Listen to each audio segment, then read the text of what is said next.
Vamos lá, gente. O tema de hoje é criança também merece respeito, tá? Eu peguei uma citação, não consegui descobrir de quem era, tá? Mas é uma citação bem interessante. Fala o seguinte: ao tratar mal uma criança, ela não deixa de gostar de quem a maltratou. Ela deixa de gostar de si mesma. Começa a acreditar que não tem valor, que não é importante, que não tem capacidade, que não merece receber amor, carinho ou atenção. A criança, ela sempre vai achar que o problema é com ela e nunca com o adulto que está tratando ela mal, tá? Pra gente entender um pouquinho melhor esse universo, deixa eu botar a chambinha aqui, esse universo da criança, eu trabalho há muito tempo na pediatria e a gente aprende isso. Que a criança, ela não é um adulto em miniatura, não é um adulto pequeno. Ela é um ser em desenvolvimento e crescimento, tá? Ela é um potinho vazio, totalmente vazio e totalmente capaz de aprender. E tudo que se faz com uma criança ou que se fala perto de uma criança enche o potinho da criança. O adulto já está com o potinho cheio, então não é tudo que o adulto absorve. A criança não, a criança absorve tudo, sendo bom ou ruim, tá? E e o fone caindo. E o que acontece? Tem pessoas que dão patrocínios positivos para a criança e pessoas que dão patrocínios negativos. Patrocínio positivo é tudo que ajuda a criança a crescer saudável. É você incentivar, dizer que ela é boa, dizer que ela é capaz, dizer que ela pode, que ela vai aprender, que ela está aprendendo, enfim. Mostrar amor, mostrar confiança, que ela pode confiar.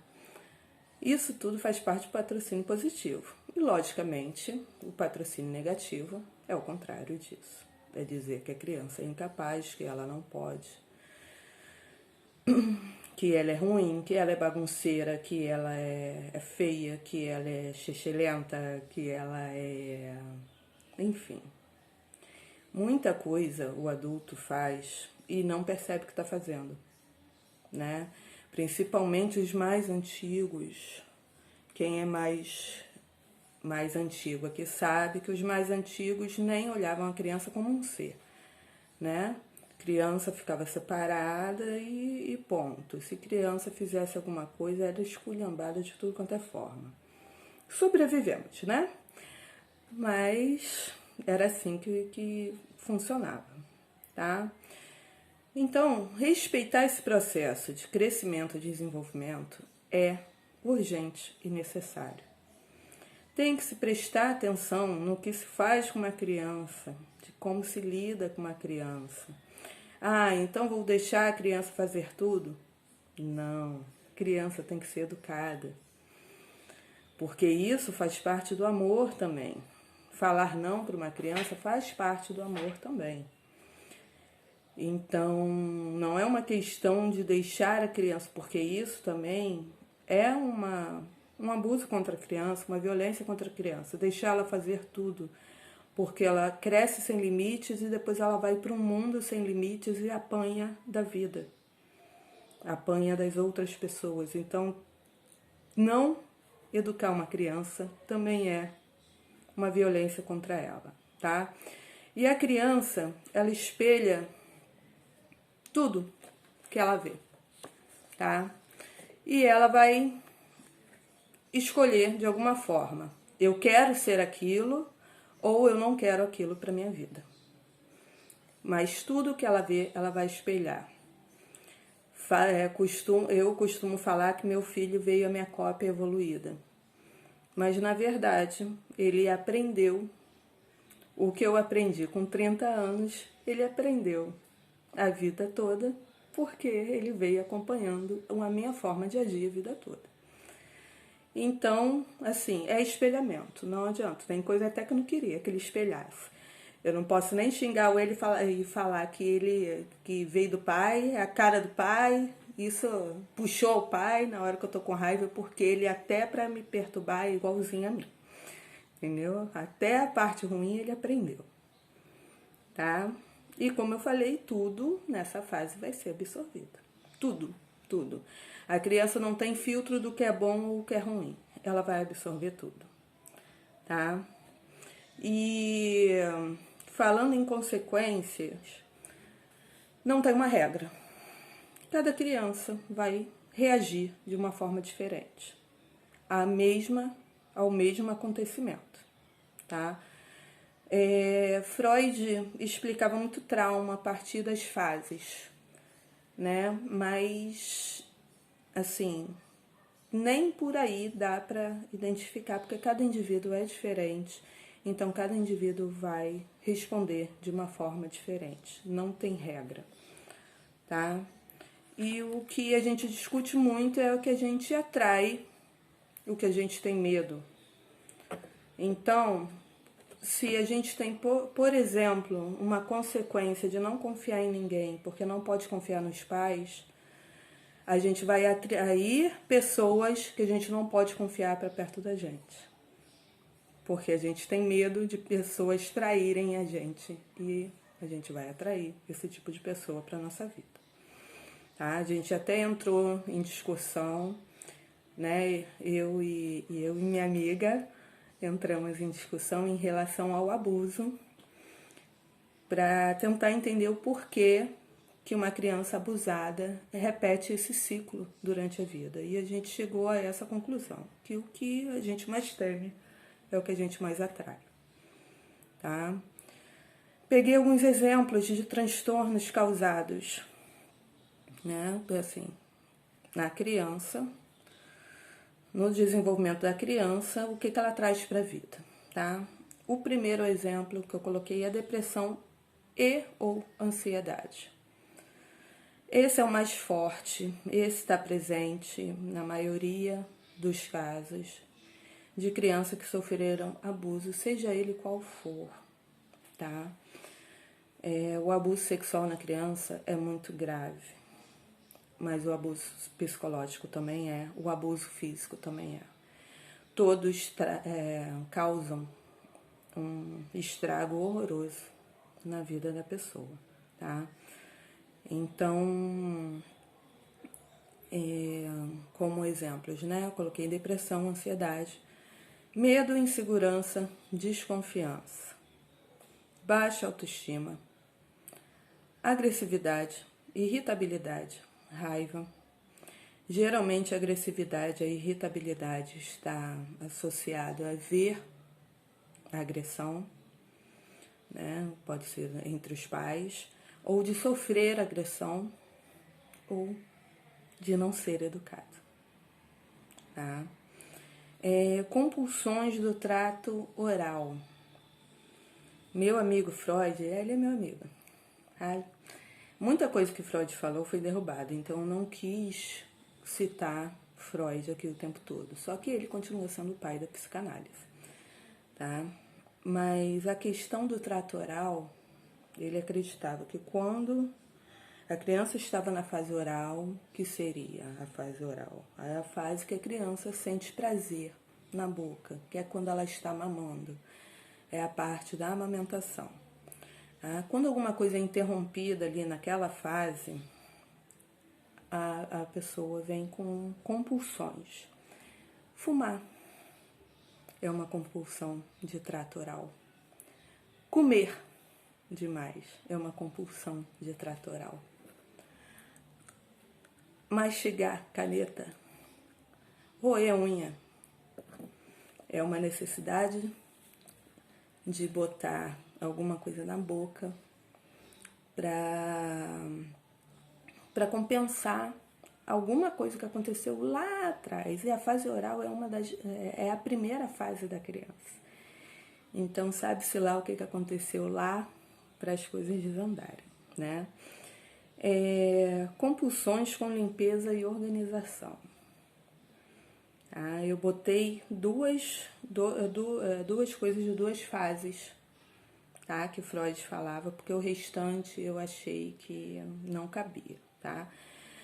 Compulsão com limpeza e organização pode ser da fase anal. Acreditem, a criança tem prazer em fazer cocô. O cocô dela é a obra de arte dela. E a criança tem orgulho daquilo, tá? Elogie o cocô da criança, pelo amor de Deus. Elogia, depois dispensa. Foi ela que fez. É esquisito de falar, mas foi ela que fez. É uma obra de arte dela, saiu dela.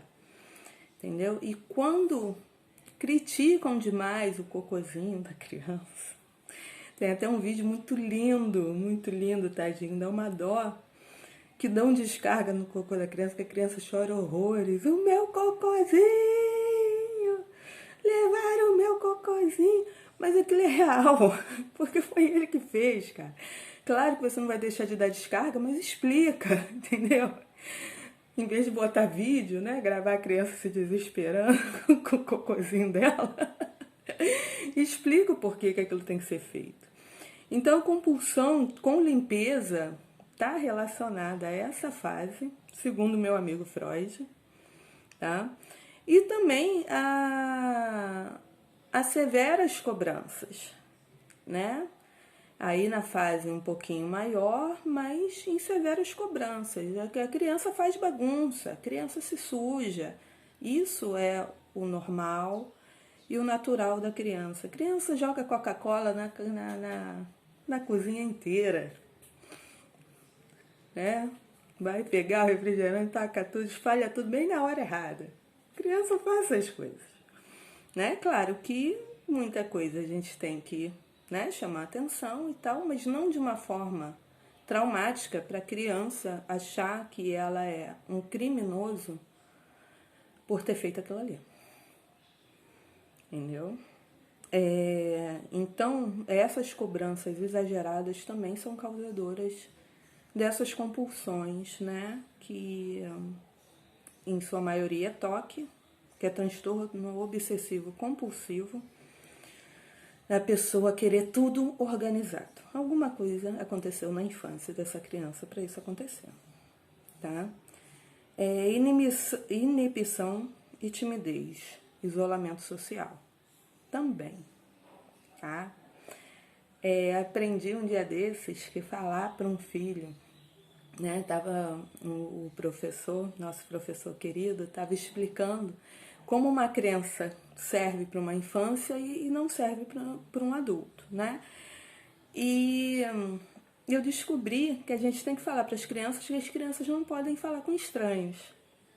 E ela vem carregando isso a vida toda. Quando chega na fase adulta, ela não sabe falar com estranhos. Ela não tem, né, essa... Elas criam, né, os adultos criam uma timidez porque vem com aquela criança lá de trás que não pode falar com estranho. E me sinto mega culpada, né? Porque o meu filho é mega tímido, muito tímido, e eu botava o terror nele. Falava, porque realmente acontecia, gente, eu não sou tão doida. Mas para ele não sair de perto de mim, eu falava que tinha um moço que roubava criancinha, que ele nunca mais ia me ver, então não sai de perto de mim. Porque tinha, não sou doida, tinha um caso de rapto de crianças no bairro que eu morava, entendeu? E eu me sinto mega culpada, que eu falo, gente, essa criança é tímida assim, porque eu botei tanto medo nele quando ele era criança, né? Que ele agora tem uma timidez, mas assim, as coisas são muito boas, que ele é tímido, mas as pessoas chegam perto dele. Ele não chega perto das pessoas, mas os amigos chegam perto dele e dá tudo certo. Tentei tirar, tá? Mas meu filho, como eu já falei, não me dá confiança. E tá tudo certo, tá? Mas ele não me dá confiança para fazer nenhum tipo de tratamento comigo. Repúdio por elogios. A autoestima da criança é tão quebrada que ela não aceita elogios. Ela se sente tão inferior, se sente tão mal, se sente tão nada, que na fase adulta, quando recebe um elogio, a pessoa repudia aquilo. ela não suporta elogios, tá? Perturbações no sono, no sentido de pesadelos, no sentido de insônia, porque o que acontece? O que está mais relacionado à insônia? É o estado de vigilância. Você não pode dormir, você não pode descansar, você tem que estar atento porque você está em perigo. Geralmente, como eu falei, cada indivíduo age de uma forma diferente, né? Ou reage de uma forma diferente. Mas, no geral, a insônia vem daí. Você não confia em nada, não confia em ninguém. Você está em perigo, então como que você vai dormir? Né? Você vai dormir igual os homens da caverna, imagino eu, que a qualquer momento podia chegar um bicho, então tinha que dormir com o olho fechado e o outro aberto, porque tem muito medo. Tá? E os pesadelos também, que atrapalham, porque os pesadelos, né, refletem o que a criança viveu, o que a criança viu lá atrás. E isso perturba o sono também. A pessoa, eu pelo menos, quando tenho algum tipo de pesadelo, eu prefiro ficar acordada. Eu faço de tudo para despertar, para não voltar para aquilo. Acho que é o único momento assim que eu desoriento, que eu saio, né, do meu eu, porque pesadelo é um negócio muito ruim, porque te traz uma sensação ruim. Pode ser uma besteira. Teve uma vez que eu sonhei com uma besteira, uma coisa muito, assim, que de manhã eu pensei assim, caramba, não era nada demais. Mas na hora que eu acordei com medo, que eu não queria dormir de jeito nenhum para não voltar pro sonho, tá? Como eu falei, né, na insônia, a hipervigilância, né? Uma coisa muito séria também é o desinteresse pelo próprio futuro. A pessoa não acha que tem futuro, que tem possibilidades, que pode crescer, que pode evoluir, porque foi ensinado isso para ela lá atrás, né? A incapacidade foi ensinado para ela lá atrás. Então, o adulto simplesmente perde o interesse pelo próprio futuro, né? E as fobias em geral, tá? As fobias também são traços de traumas de infância, tá? Tem uma coisa muito engraçada, eu gostava muito de brincar com formiga, porque me falavam que formiga era inofensiva. E eu brincava muito com formiga, botava, bem feito pra mim, né? Mas brincava, botava formiga dentro da caixa de fósforo, aí afogava a formiga e a formiga estava doente. Aí eu tirava a formiga da água, aí fazia um extrato de folha, porque eu sabia que a formiga comia folha. Aí o extrato de folha era o remédio. Aí afogava a formiga de novo, porque eu tentava dar o extrato de folha para a formiga. Enfim, elas não saíam vivas, mas eu juro que eu estava tentando salvá-las, tá? Numa dessas brincadeiras, eu brinquei com a formiga errada, porque a formiga falou, não, comigo não. Comigo você não vai fazer isso não. Me deu uma picada na mão e eu tenho alergia. Descobri ali, né? A minha mão doeu muito, ficou muito inchada, muito dolorida. E eu criei uma fobia de formiga. Tá? É uma fobia que eu não consigo olhar. Quer dizer, eu não conseguia, porque eu já me tratei com Energy Healing. Mas agora eu já consigo olhar. Ainda não consigo pegar, mas consigo olhar.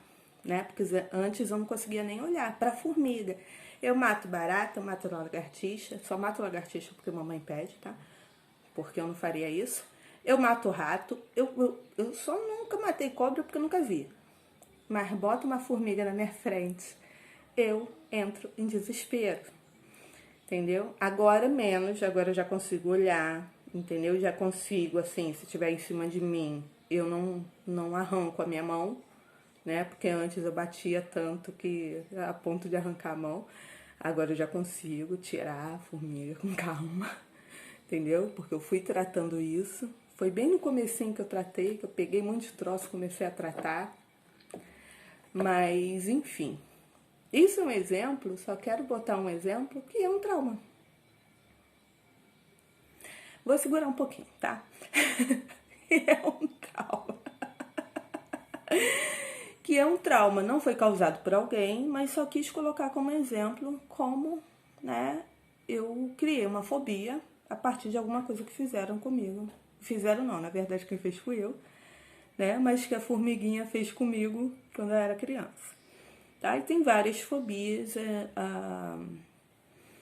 A criança, quando é aterrorizada, desculpa, com alguma coisa, ela cria fobia em cima daquela coisa, tá? Ou quando é mostrado aquilo de uma forma negativa.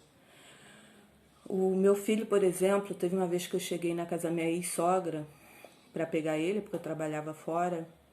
Ele devia ter uns 2 aninhos. Tava a minha sogra, as 2 filhas e meu filho em cima do sofá, mas do encosto do sofá, tá? Não era em cima do sofá só. Gritando desesperadamente por causa de uma barata. E meu filho, até hoje, ele tem aversão a inseto. Entendeu? Tipo, mostraram pra ele que aquele bicho ali era muito perigoso. Inclusive, eu comprei um peixe beta pra ele, logo depois. O peixe era pretinho, mas era um peixe beta. E ele olhava pro peixe e gritava que era uma barata.